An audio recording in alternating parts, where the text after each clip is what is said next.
Well, hi there. How's everyone?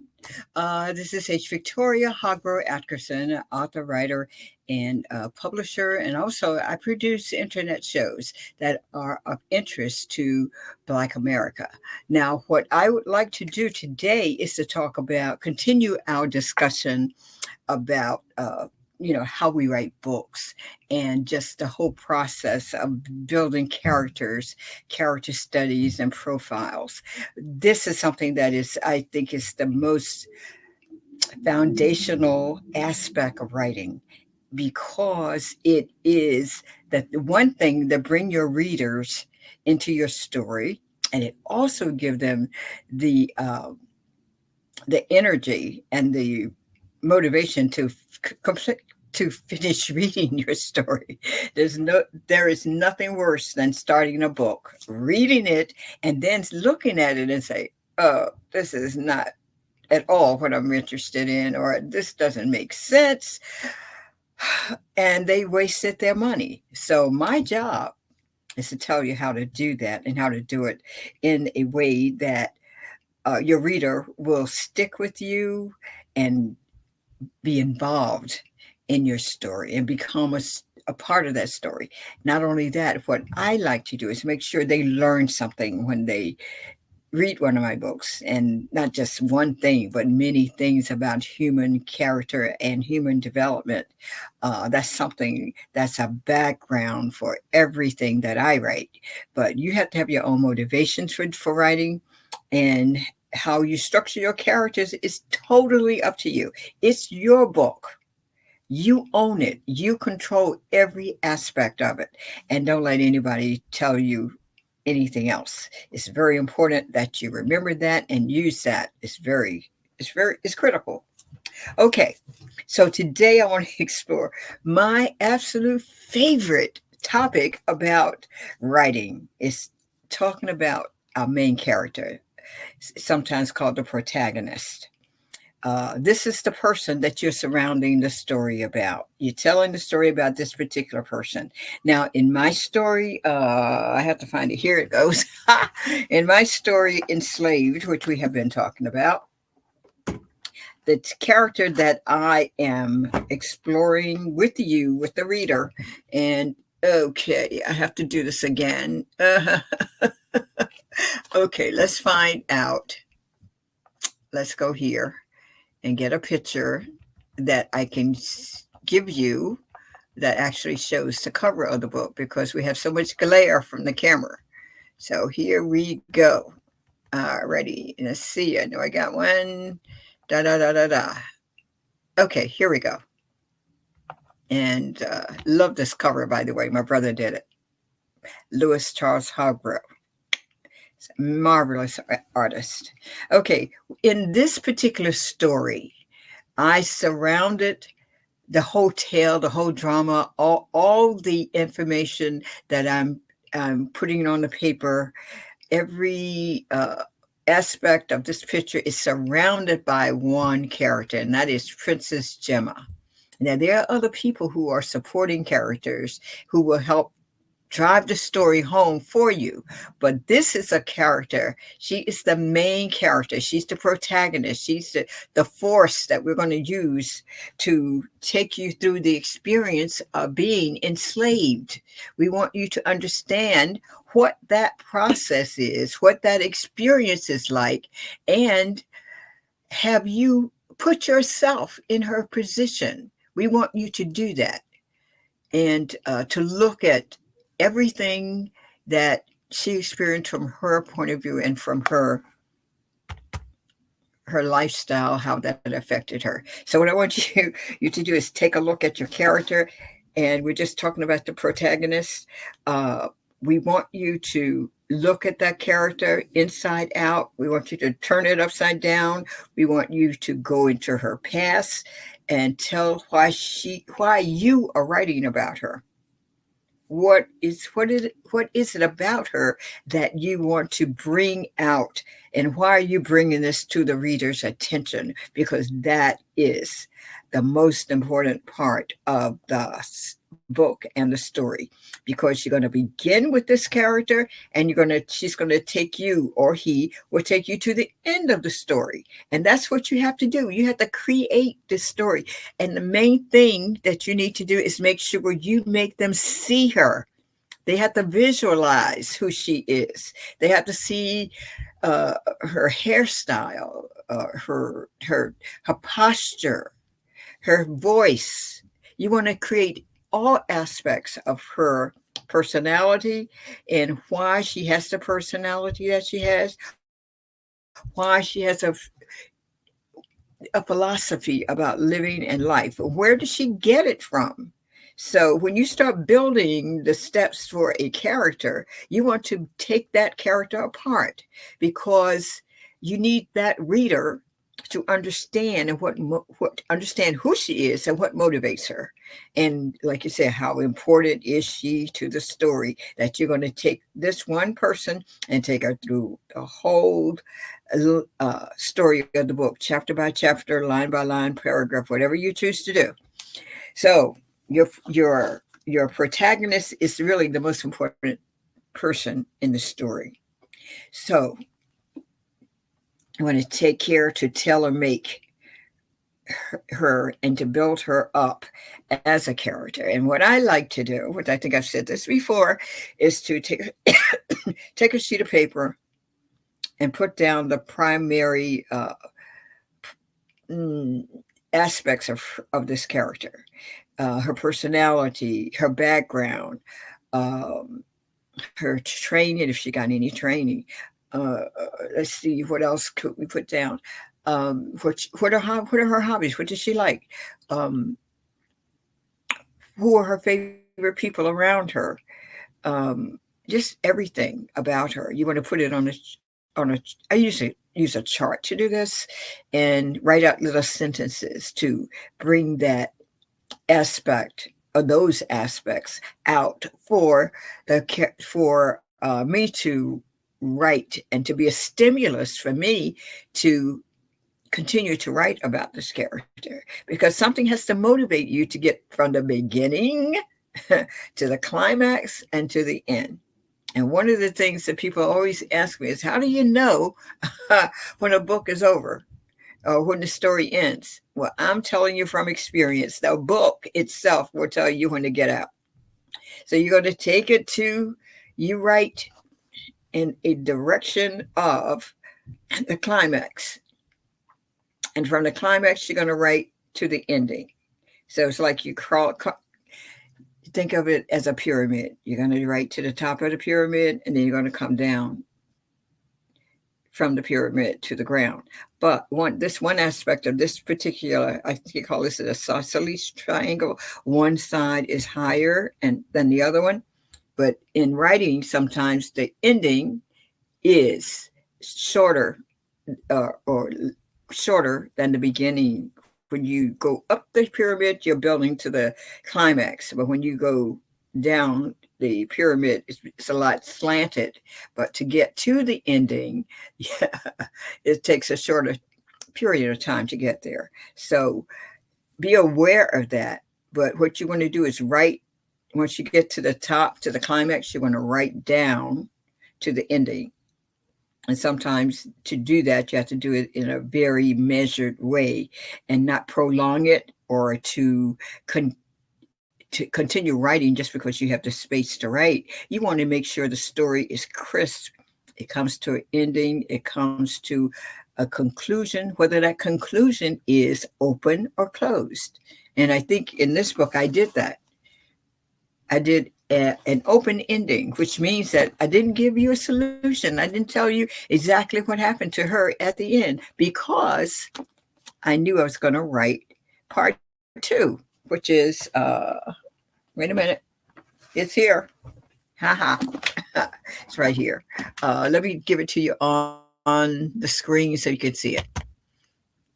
Okay, this is it. This is Princess Gemma part two.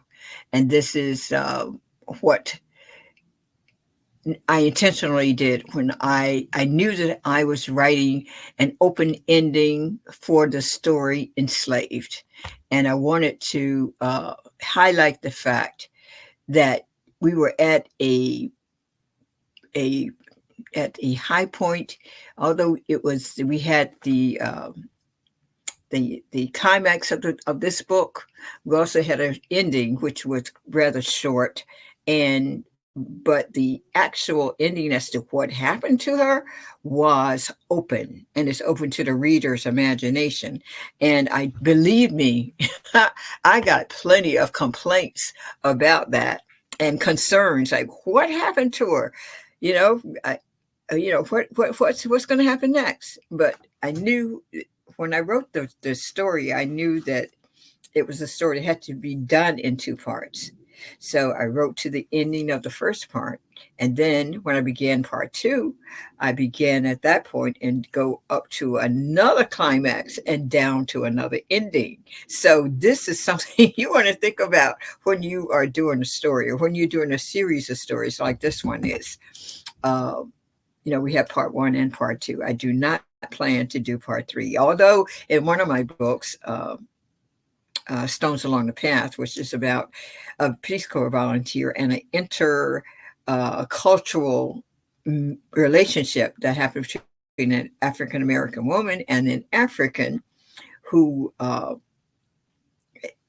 had this real tore up.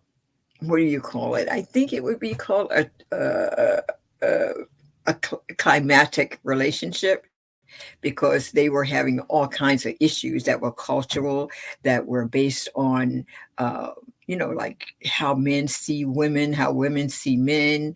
Also, it was about raising children, the principles that people think they must follow to raise their children and all aspects of raising them and how that is done. And what do you want to teach your children?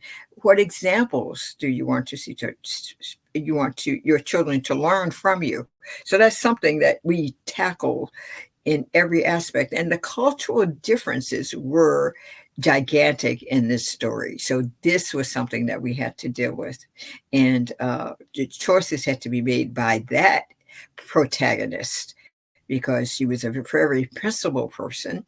And we had to write all about how that happened and how she became so aware of who she loved, how she loved, and why she loved a person.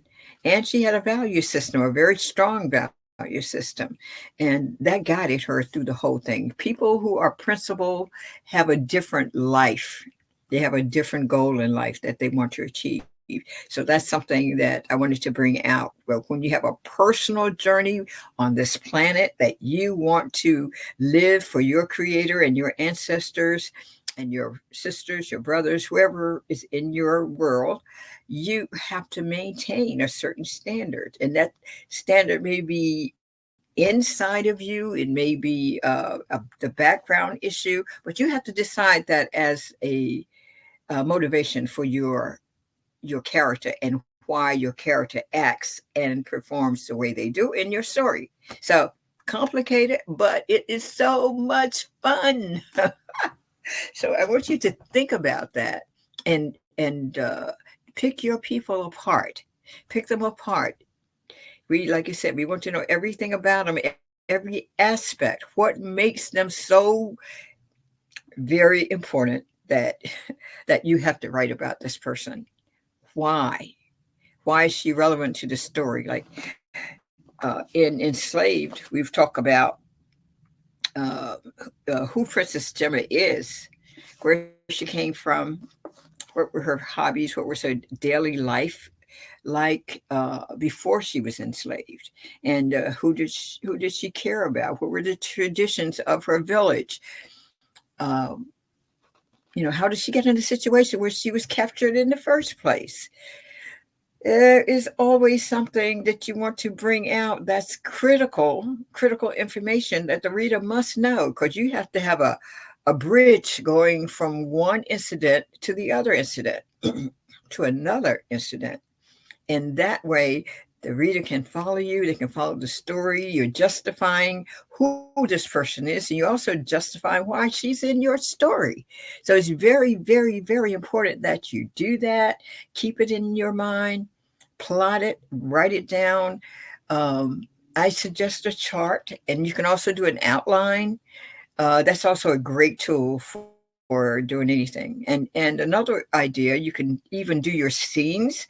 I don't particularly care for the formality of it when I'm in the writing process, but in the planning process, I try to think of where am I going to take this protagonist. Okay, we started in her village when she was with her parents, and then we go to another village that she lives in later in life, and then we go to her capture, and then we go to the slave ship. Because one of the things I wanted to impress upon you and any human being living on the earth is what it's like to live as an enslaved person, especially the enslavement that occurred in the United States. It was the most brutal of anything any people have ever experienced, and it was particularly violent and destructive to our race. So that's something I want you to take a look at all the stages that you want this person to go through, and what happens to her when she is enslaved.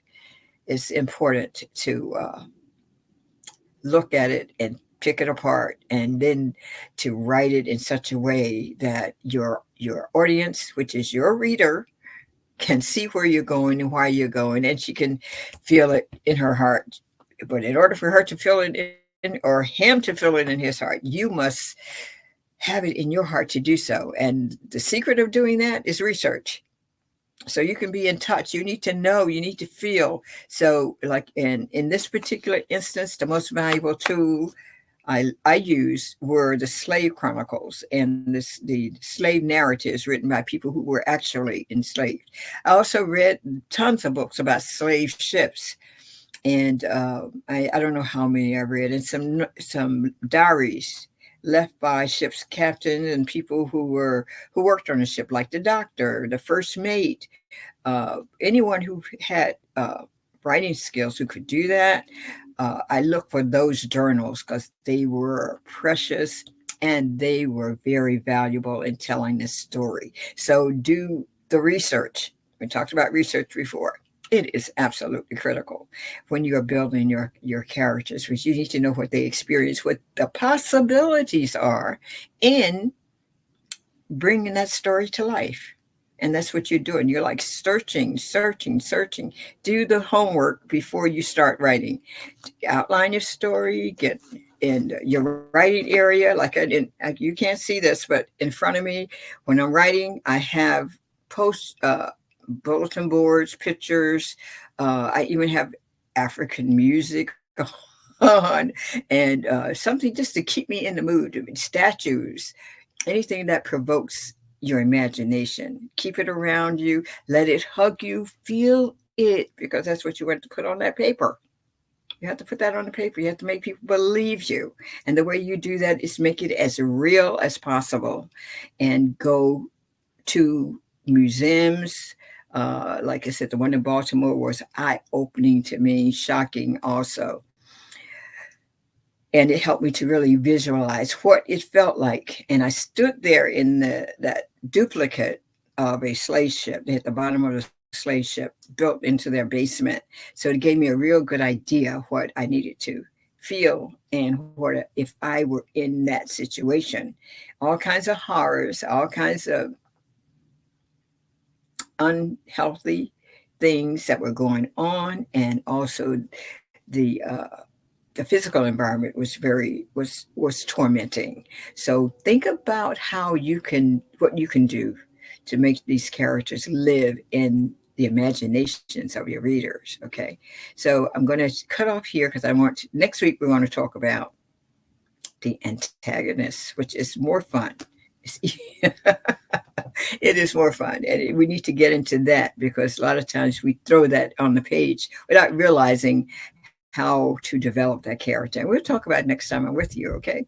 So I want you guys to feel good about writing your stories and to make sure that you give your reader a real, live, wonderful, and a very whole experience, because a book should be with them. And I think there are books I've read that will always be in my mind and heart, and those are the ones that I want you to practice writing.